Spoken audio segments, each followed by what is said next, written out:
Assalamualaikum warahmatullahi taala wabarakatuh.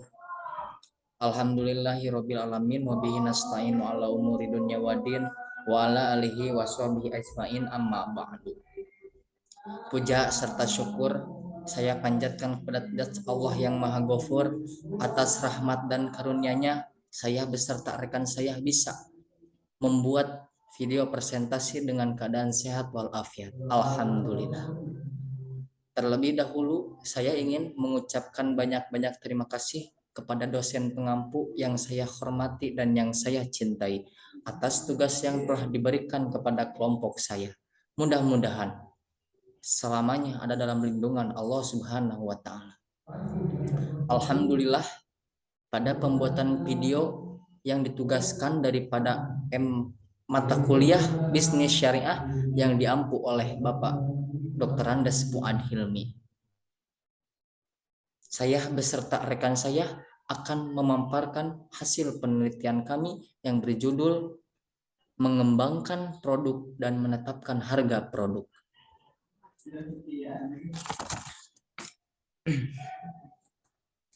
Sebelumnya, sebelum ke materi inti, saya ingin memaparkan anggota kelompok, memperkenalkan anggota kelompok 12.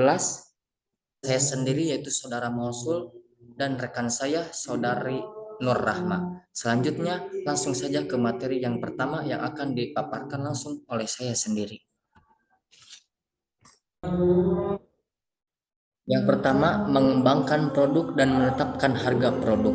Seiring dengan pertumbuhan ekonomi dan perkembangan teknologi, maka dunia usaha pun mengalami perkembangan yang pesat dengan munculnya berbagai perusahaan yang berusaha menciptakan produk dan jasa guna memenuhi kebutuhan dan keinginan konsumen. Perkembangan pesat dalam dunia usaha juga memberikan gambaran tentang kesejahteraan masyarakat yang semakin meningkat. Kesejahteraan yang meningkat ini akan meningkatkan pula daya beli masyarakat atau konsumen. Jadi, dengan adanya pengembangan produk dan penetapan harga produk akan apa? Akan adanya pertumbuhan ekonomi dan perkembangan teknologi di dalam dunia usaha yang memberikan gambaran tentang kesejahteraan masyarakat. Selanjutnya, definisi produk. Produk adalah barang, jasa, atau gagasan yang dipasarkan untuk mengisi kebutuhan dan keinginan konsumen. Produk yang berhasil merupakan paket nilai yang memberikan ciri khas yang benar serta manfaat yang tepat. Yang pertama adalah produk adalah barang, jasa, atau gagasan yang dipasarkan untuk mengisi kebutuhan dan keinginan konsumen. Jadi, jikalau kita membuat produk atau barang, jasa, atau gagasan yang dipasarkan, itu harus apa? Harus mengisi kebutuhan dan keinginan sebuah konsumen. Jadi harus memenuhi apa yang diminta oleh konsumen. Selanjutnya itu produk yang berhasil merupakan paket nilai yang memberikan ciri khas yang benar-benar serta memberikan manfaat yang tepat. Jadi apa yang kita ciptakan, produk yang kita ciptakan itu harus memberikan manfaat kepada siapa? Kepada konsumen yang apa? Yang membeli produk kita. Jadi harus memberikan manfaat. Selanjutnya identitas produk. Yang pertama, pemberian merek produk, menambah nilai melalui ekuitas merek, pemberian nama bisnis, jenis-jenis nama merek, merek nasional, merek lisensi, merek pribadi. Oke, yang pertama pemberian merek produk. Jadi untuk mengenalkan apa yang kita pasarkan, untuk mengenalkan apa yang kita buat, kita harus membuat dulu mereknya supaya apa? Supaya bisa dikenal oleh masyarakat, khususnya oleh konsumen yang ingin membeli produk kita. Jadi kita harus membuat dulu merek. Untuk apa? Untuk bisa dikenal oleh seluruh masyarakat atau konsumen kita. Yang selanjutnya itu pemberian nama bisnis. Itu pemberian nama. Jadi dalam produk kita harus memberikan nama buat apa? Jadi buat bisnis kita nanti kita membuat bisnis apa? Nah, kita harus memberikan nama untuk bisnis kita. jenis-jenis nama merek, merek nasional, merek lisensi, merek pribadi. Jadi kita harus memilih di antara merek nasional, merek lisensi, dan merek pribadi. Itu tergantung kita mau memakai merek seperti apa gitu. Yang kedua, pengemasan produk sebagai wadah produk memudahkan pembeli membawa produk kemanapun. Jadi untuk memudahkan eh, pengemasan atau packing, kita harus membuat apa? Harus membuat suatu, kalau kita berdagang, contohnya berdagang seperti berdagang mie. Jadi kita tuh harus apa? Harus di luar kemasannya kita harus membuat apa? Harus membuat kardusnya apa? Agar apa? Agar dapat dibawa oleh konsumen kita gitu. Selanjutnya itu sebagai iklan. Jadi untuk memudahkan iklan, kalau kita sudah ada pengemasan produk kita, maka akan gampang sekali untuk apa? Untuk dipasarkan, untuk diiklankan gitu. Selanjutnya sebagai mengurangi kerusakan. Jadi kalau memakai pengemasan, maka kerusakan akan sangat rendah gitu di dalam produk kita, akan sangat mengurangi kerusakan. Selanjutnya pelabelan produk, promosi produk secara visual, informasi yang dibutuhkan konsumen. Selanjutnya 7 tahap proses pengembangan produk. 7 tahap proses pengembangan produk. Yang pertama, gagasan produk, mencari gagasan produk baru. Yang kedua, penyaringan, menghilangkan semua gagasan produk baru yang tidak bertautan dengan konsep atau tujuan perusahaan. Yang ketiga, pengujian konsep menggunakan riset pasar untuk mendapatkan masukan konsumen tentang manfaat dan harga produk. Yang keempat, analisis bisnis, membandingkan biaya dan manfaat pembuatan untuk melihat apakah produk mencapai tujuan laba minimumnya. Yang kelima, mengembangkan pengembangan prototip, memproduksi versi permuatan produk. Yang keenam, pengujian produk dan pemasaran, pengeluaran produk yang terbatas, menguji produk untuk melihat apakah produk tersebut memenuhi persyaratan kinerja dan jika demikian dapat dijual secara bebas. Yang ketujuh, komersialisasi, memulai produksi dan pemasaran berskala penuh. Selanjutnya, proses pengembangan produk-produk baru, hal-hal yang perlu diperhatikan, tingkat mortalitas produk, percepatan masuknya produk ke pasar. Itu proses pengembangan produk-produk baru yang harus kita ketahui. Yang pertama adalah tingkat mortalitas produk, yang kedua adalah percepatan masuknya produk ke pasar. Apa tingkat mortalitas produk? Yaitu produk yang inovatif dan memiliki manfaat yang unik.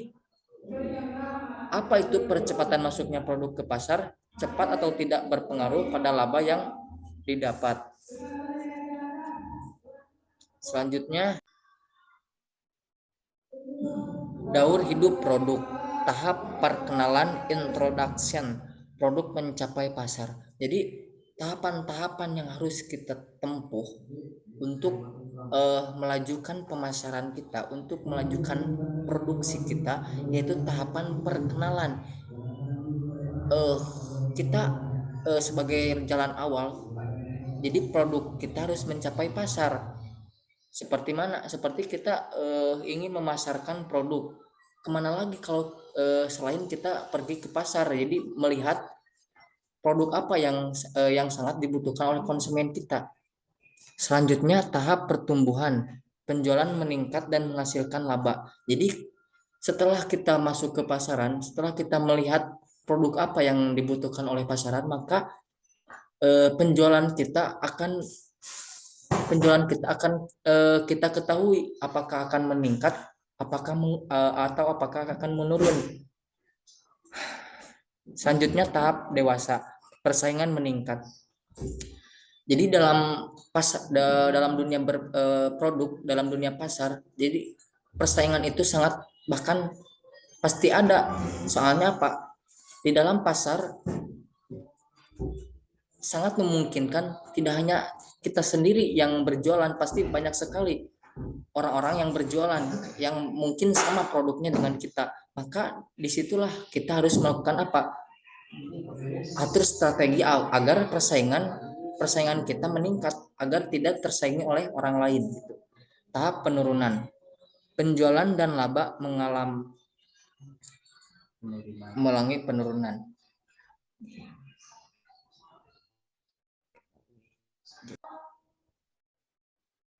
Untuk selanjutnya memperpanjang daur hidup produk. Yang pertama, perluasan produk. Produk yang telah ada dipasarkan kembali secara global tanpa adanya modifikasi terhadap produk. Jadi jikalau di pabrik kita sudah ada barang, jadi kita langsung memasarkan produk kita itu secara global tanpa adanya modifikasi. Jadi tidak ada lagi pengetesan, tidak ada lagi pengecekan, itu langsung dipasarkan secara global. Selanjutnya, adaptasi produk, memodifikasi produk agar memiliki daya tarik yang lebih besar di negara lain. Beda halnya dengan yang di atas. Jadi, jikalau sudah produk kita sudah dipasarkan dengan secara global, nanti kita akan mengetahui kelemahan dari produk kita. Nah, disitulah kita dapat apa? Dapat beradaptasi dengan produk kita, dapat memodifikasi produk agar memiliki daya tarik yang lebih besar. Jadi kita akan tahu kelemahan dari produk kita gitu. Setelah itu kita akan bisa memasarkan produk kita ke luar negeri gitu, jaringan yang begitu besar gitu. Yang selanjutnya adalah pengenalan ulang, pembangkitan kembali produk-produk yang telah menjadi usang dalam pasar yang lama. Kalau ini adalah daur ulang produk kita yang tidak laku di pasaran, yaitu produk-produk yang sudah lama di pasaran jadi tidak terjual, itu bisa didaur ulang dengan apa, dengan pembangkitan kembali produk-produk yang telah menjadi usang gitu dalam pasar yang lama. Selanjutnya akan disampaikan oleh rekan saya. Silakan kepada saudari Nurrahma untuk bisa memaparkan materi selanjutnya. Baik, yang selanjutnya ada menetapkan harga. Penetapan harga adalah sebuah proses menentukan berapa yang akan diterima oleh sebuah perusahaan dalam penjualan produknya.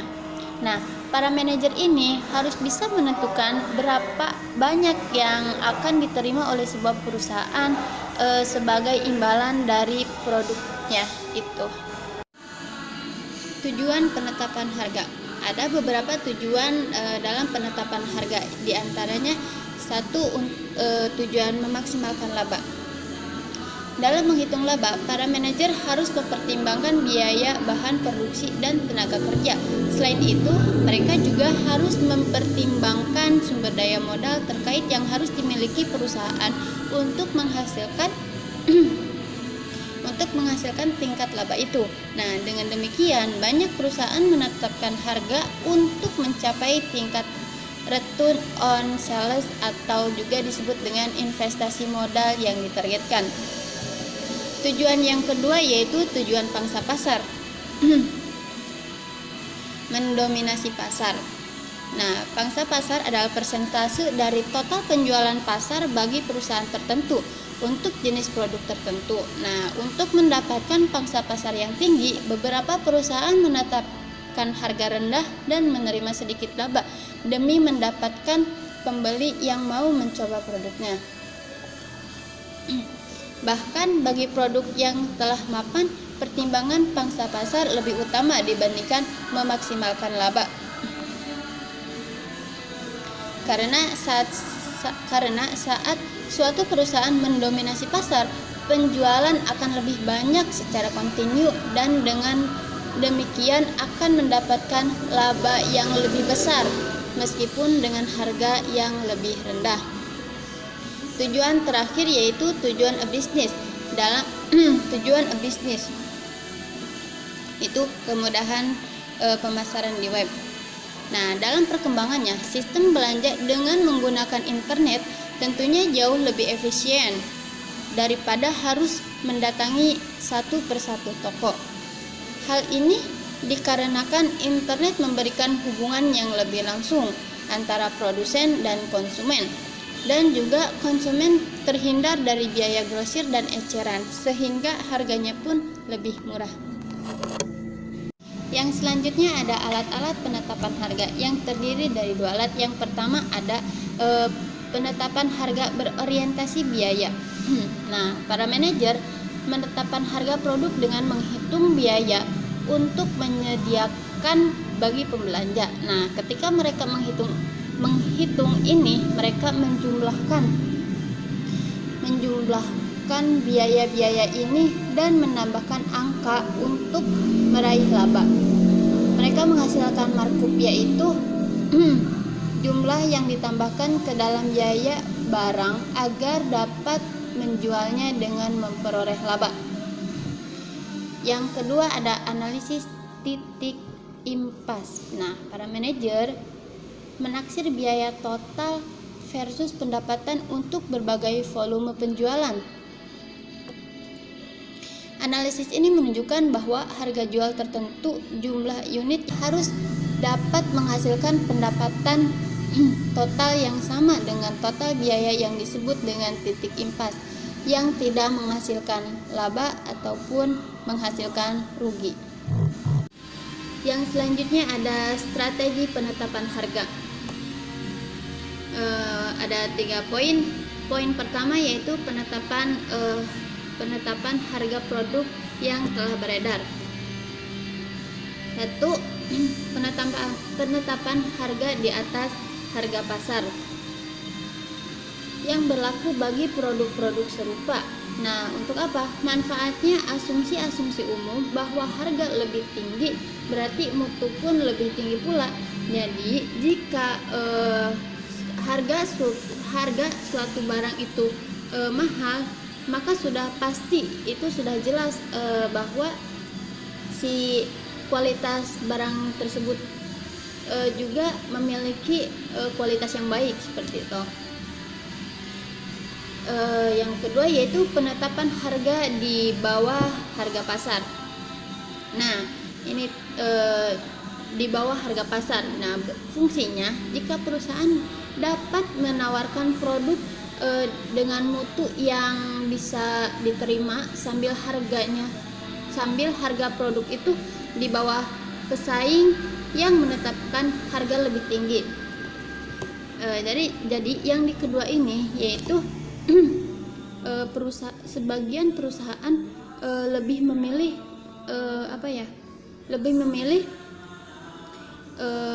menetapkan harga itu di bawah harga pasar. Gunanya jadi jika produk memiliki kualitas produk yang baik tetapi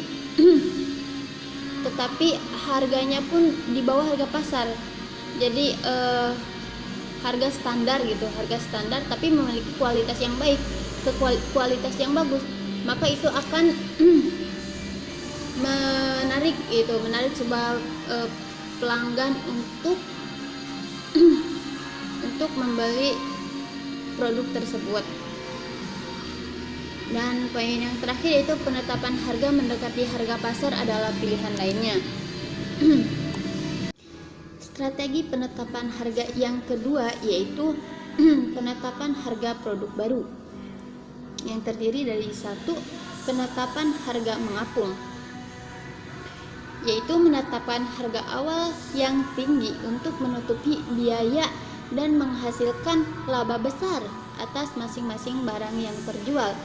Tenaga pemasaran harus meyakinkan konsumen bahwa produknya tuh produk hasil perusahaan itu tuh berbeda dari produk-produk yang lain gitu ya. Poin yang kedua yaitu penetapan harga penetrasi, yaitu menetapkan harga awal rendah untuk memanfaatkan produk baru di pasar. Strategi yang terakhir yaitu harga tetap dan harga dinamis dalam bisnis, yaitu kemudahan informasi mempengaruhi perubahan harga karena aliran informasi di internet memberitahu jutaan pembeli di seluruh dunia dalam waktu singkat mengenai adanya perubahan dalam ketersediaan produk. Yang selanjutnya ada taktik penetapan harga. Yang pertama ada penetapan harga lini, yaitu menentukan titik harga, yakni menawarkan barang-barang dalam kategori tertentu pada sejumlah harga yang terbatas. Nah, dengan menetapkan harga lini ini, toko menetapkan terlebih dahulu 3 atau 4 harga di mana produk akan dijual dan dipasarkan. Taktik yang kedua yaitu penetapan harga psikologis. Salah satu jenisnya adalah penetapan harga ganjil genapnya. Nah, gunanya untuk memanfaatkan fakta bahwa pelanggan tidak benar-benar rasional ketika melakukan keputusan pembelian. Penetapan harga ganjil genapnya ini didasarkan pada teori bahwa pelanggan lebih menyukai harga yang tidak ditawarkan dalam angka yang bulat. Taktik yang terakhir yaitu pendiskonan atau penurunan harga.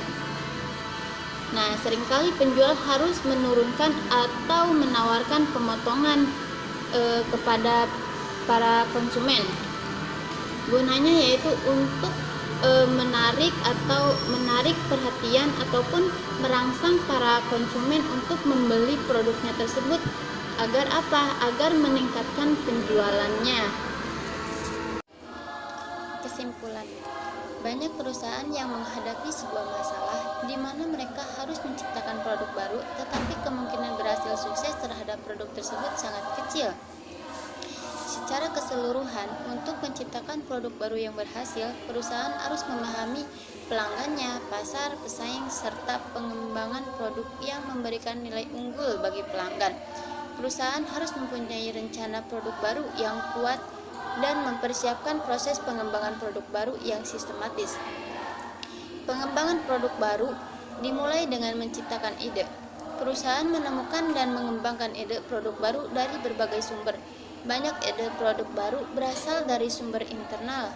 Perusahaan mengadakan riset dan pengembangan resmi, memilih ide dari karyawan mereka dan mengadakan tukar pikiran dalam rapat eksekutif. Ide lain datang dari sumber eksternal.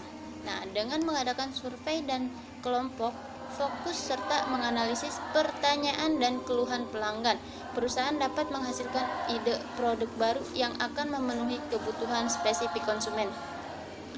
Perusahaan melacak penawaran pesaing dan menginspeksi produk baru, memilih produk, menganalisis kinerja produk, dan memutuskan apakah mereka akan memperkenalkan yang sama atau produk yang lebih baik. Distributor dan pemasok berada dekat dengan pasar dan dapat menyalurkan informasi tentang masalah konsumen dan kemungkinan produk baru. Selain mengembangkan produk-produk baru tersebut, perlu adanya pula nama atau merek yang akan dikenal luas oleh masyarakat. Dengan demikian, produk yang dipasarkan juga lebih cepat berkembang. Dalam hal ini, harga produk juga sangat berpengaruh bagi perusahaan. Dengan harga yang mahal, produk yang dipasarkan tidak akan cukup laku. Namun, apabila dipasarkan dengan harga yang minim, hal tersebut juga kemungkinan tidak sesuai dengan nilai produksi yang dikeluarkan. Dengan adanya hal ini, perusahaan perlu menetapkan harga akhir yang merujuk pada tujuan yang akan didapatkan dengan mengukur potensi dampak sebelum menetapkan harga akhir. Terima kasih. Oke, mungkin itu saja yang dapat kelompok kami sampaikan. Mohon maaf bila banyak kesalahan. Billahi taufiq wal hidayah. Wassalamualaikum warahmatullahi taala wabarakatuh.